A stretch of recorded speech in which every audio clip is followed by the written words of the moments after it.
Hello viewers, welcome to the channel again. Today we are going to talk about an important topic. According to the syllabus of our SIM textbook board and Punjab textbook board और MSc level के लिए भी बहुत important एक topic है। Specially ये जो आज मैं लेक्चर बना रहा हूँ वो साकिब सईद और सलमान और सर फुरकान की रिक्वेस्ट पे बना रहा हूँ। जो टीनिया सेजिनेटा एक ऑर्गेनिज्म है जो बिलोंग करता है फाइलम प्लेटीहेल्मिन्थ से, ठीक है, जो कि हमारे सिंध टेक्स्ट बुक बोर्ड में भी मौजूद है, पंजाब टेक्स्ट बुक बोर्ड मौजूद है, लेकिन उसकी लाइफ साइकिल डिटेल में नहीं बताई गई। As a being parasitologist I know about it and I have studied about it very clearly. So इसके बारे में आज मैं आपको बता रहा हूँ कि इसके अंदर लाइफ साइकिल कैसे होती है। टीनिया सिग्निटा एक ऐसा ऑर्गेनिज्म है जो कि वॉर्म लाइक ऑर्गेनिज्म, इसको हम वॉर्म भी कह सकते हैं, लेकिन these are not annelid like, okay. Two segmented worm ये नहीं होते, जस्ट वॉर्म होते हैं जिनको जनरली टेप वॉर्म भी बोला जाता है, ठीक है, टेप वॉर्म भी बोला जाता है। फाइलम प्लेटीहेल्मिन्थ से बिलोंग करता है।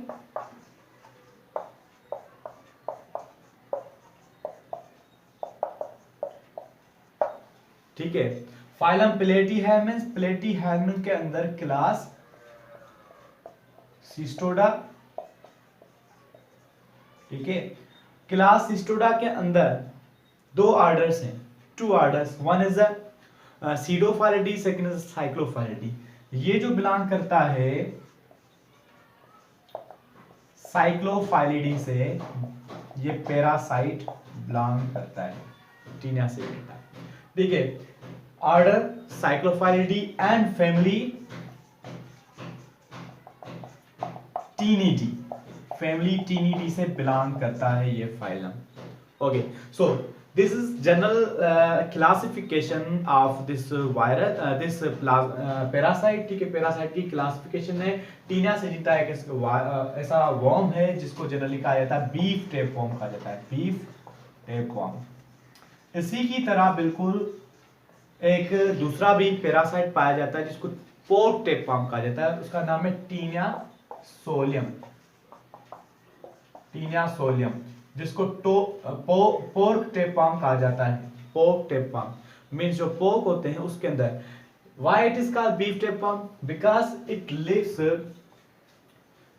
Inside the human intestine, intestine के अंदर काज करता है डिजीजेस, उसके अंदर रहता है। उसका जो सेकेंडरी होस्ट है, मींस डेफिनेटिव होस्ट हम कह सकते हैं कि वो है ह्यूमन, ठीक है, लेकिन जो इंटरमीडिएट होस्ट इसका है वो है बीफ टेपवॉर्म, ये बीफ केटल, इंटरमीडिएट होस्ट इसका केटल होते हैं, तभी हम इसको कहते हैं बीफ टेपवॉर्म, ठीक है। और जो definitive host, now what are definitive host and what are intermediate host, और दूसरे टाइप्स के होस्ट कौन से होते हैं, ये मैंने पहले आपको दूसरे लेक्चर में वीडियो में क्लियर किए हैं सब कुछ। यहाँ पे इंटरमीडिएट होस्ट फिर से बताता हूँ, वो होस्ट जिसके अंदर जो है एक पैरासाइट अपनी life without sexual life cycle जो है वहां पे गुजारे, मींस इतना मेच्योर ना हो। और डेफिनेटिव होस्ट वो होता है जिसके अंदर वो पैरासाइट फुल्ली मेच्योर हो जाए और उसी के अंदर सेक्सुअल रिप्रोडक्शन करने के लिए भी काबिल हो और रिप्रोडक्शन करे भी सही, तो उसको कहते हैं definitive host. Means in this case this parasite is carried by this intermediate host, that is a kettle, ठीक है। और जब केटल का जो हम गोश्त खाते हैं, ठीक है, तो उससे अगर हम प्रॉपरली गोश्त को जो है मटन को या बीफ को प्रॉपरली हम कुक नहीं करते, ठीक है, तो अगर हम उसको जो है फूड को ईट कर लेते हैं तो हमारे अंदर ये पैरासाइट डेवलप करना शुरू हो जाते हैं, because they are not died due to an proper heating, ठीक है। अगर हमने प्रॉपर हीट नहीं दी है तो ये किल नहीं होते, तो इसलिए हमारे अंदर ग्रो करना शुरू हो जाते हैं और ये आते हैं मीट से। नाउ डेफिनेटिव होस्ट ये, ठीक है। अब इसकी हैबिटेट क्या है?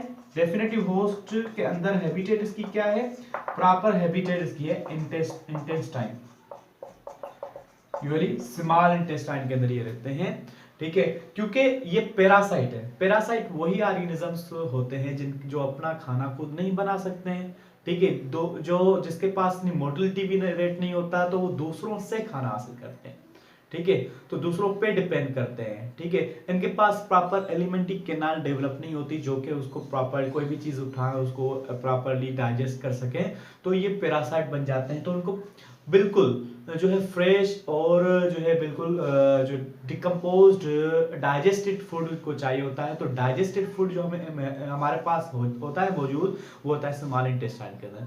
तो ये वहीं पे प्रीफर करते हैं कि वहीं पे रहे, ठीक है। So this are about it. Now how this life cycle happens, इसका लार्वल स्टेज कौन सा होता है, इन्फेक्टिव स्टेज कौन सा होता है, ये सारा हम पढ़ेंगे। इसका जो लार्वा है वो है main larva सिस्टिसर्किस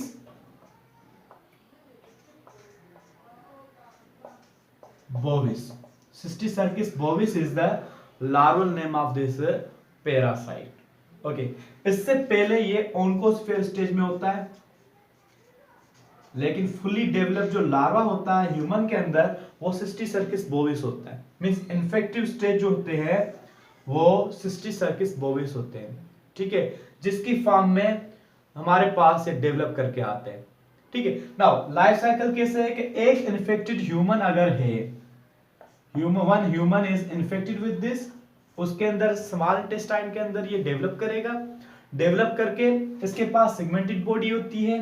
means three types of segments होती हैं as we have studied about morphology as general in the platyhelminthes phylum के अंदर हमने पढ़ा था कि इसकी मॉर्फोलॉजी कैसे होती है। हेड होता है, हेड के पास स्कोलेक्स रोस्टेलम भी होता है, उसके बाद सेगमेंट्स स्टार्ट होती हैं, इसके पास 3 टाइप की सेगमेंट्स होती हैं, ठीक है। एक इमेच्योर होती है, ठीक है, दूसरी मैच्योर, तीसरी ग्रेविड्स होती हैं। इन तीनों को मिला के कहा जाता है प्रोग्लोटिड्स, प्रोग्लोटिड्स बोला जाता है, ठीक है। अब जो लास्ट वाली जो ग्रेविड्स है वो मैच्योर और उसके अंदर सेक्सुअल रिप्रोडक्शन होती है, यहाँ पे डेवलप्ड जाइगोट मौजूद होते हैं। तो ह्यूमन के अंदर स्मॉल इंटेस्टाइन के अंदर ये सेक्सुअल रिप्रोडक्शन इसके अंदर होती है, ठीक है। Only one parasite is required for the sexual reproduction because they are hermaphrodite, okay, means both sexes are present inside them, they can produce by their own, ठीक है।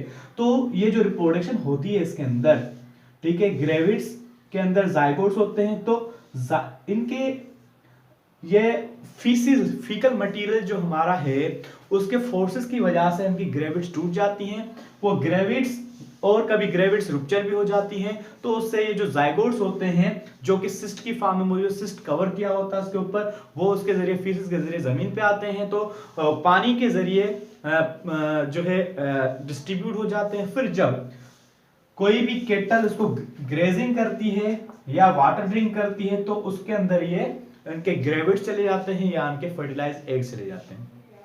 फिर उसकी एलिमेंट्री कैनाल में जब पहुंचते हैं तो HCl का जो उस पे असर ये होता है कि उसकी सिस्ट खुल जाती है और वहां से निकलते हैं ओन्कोस्फेयर्स।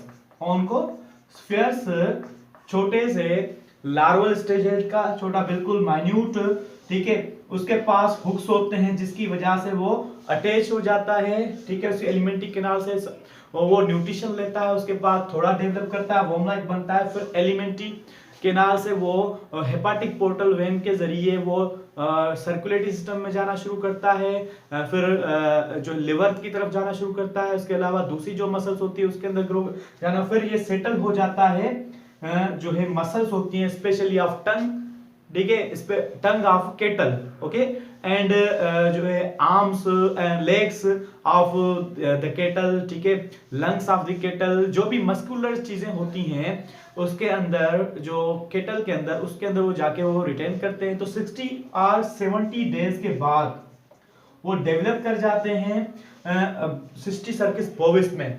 सिस्टिसर्किस बोविस जो है उसको हम जब वो उसी की फार्म में ही रहते हैं, जब अगर हमने अब उस मीट को कुक नहीं किया प्रॉपर्ली, अगर हमने केटल को काट के हमने अगर खाया है, ये वहीं पे होती है जहाँ पे वो मुस्लिम्स मेजॉरिटी वाले जो है कंट्रीज होते हैं जहाँ पे अलो होता है कि बीफ का गोश्त खाना, ठीक है, मीट खाना। तो उसी इंडिया में ये बहुत कम डिजीज पाई जाती है क्योंकि वहाँ पे जो है उनके रिलीजियस पॉइंट ऑफ व्यू से वो वहाँ पे नहीं खाया जाता है इनको गोश्त, ठीक है। तो इस तरह से 60 टू 70 डेज में सिस्टिक सर्किस बोविस डेवलप करता है। अब 3 मंथ के अंदर वो मेच्योर हो जाता है ह्यूमन के अंदर, इंटेस्टाइन के अंदर, इंटेस्टाइन के अंदर फिर डेवलप करता है, फिर सेक्सुअल लाइफ साइकिल स्टार्ट हो जाती है इसकी, वापस ग्रेविट प्रोड्यूस करता है, ग्रेविट फिर जो है फीसिस के जरिए नीचे जमीन पे आते हैं, वाटर के अंदर फिर ग्रेजिंग होती है। तो उस तरह से लाइफ साइकिल इसकी स्टार्ट होती रहती है। So this is whole summary of this taenia सेंटा इन लिटिल टाइम। ठीक है, तो टीनिया सेंटा एक ऐसा वॉर्म है जिसको जनरली कहा जाता है बीफ टेप वॉर्म, क्योंकि बीफ इंटरमीडिएट होस्ट है इनका। ठीक है, केटल जिसको हम ईट करते हैं इसकी वजह से हमारे अंदर ये हो जाता है। ठीक है, हमारे अंदर ग्रोथ करता है, फिर इंटेस्टाइन के अंदर रहता है ये, वहां से इसकी सेक्सुअल रिप्रोडक्शन होती है, फीसिस के जरिए आउटसाइड द बॉडी जाता है, फिर जो सिस्ट इनकी खुलती है जब वो ग्रेस करते हैं उनके एलिमेंट्री कैनाल के अंदर, केटल के अंदर, फिर ओन्कोस्फेयर सेकंड होता है सिस्टिक सर्किस बोविस है। ये सिस्टिक सर्किस बोविस जो इन्फेक्टेड स्टेज है पैरासाइट की, जो हम इंगल्फ करते हैं। ठीक है, so this is about the taenia saginata. इस तरह से इसकी मॉर्फोलॉजी मैंने पहले बताई है, इसकी और डिटेल में इंशाल्लाह दूसरे लेक्चर में आपको बताऊंगा। मेरे साथ जुड़े रहने के लिए मेरा चैनल सब्सक्राइब करें ताकि आपको और भी वीडियोस मिलती रहेंगी।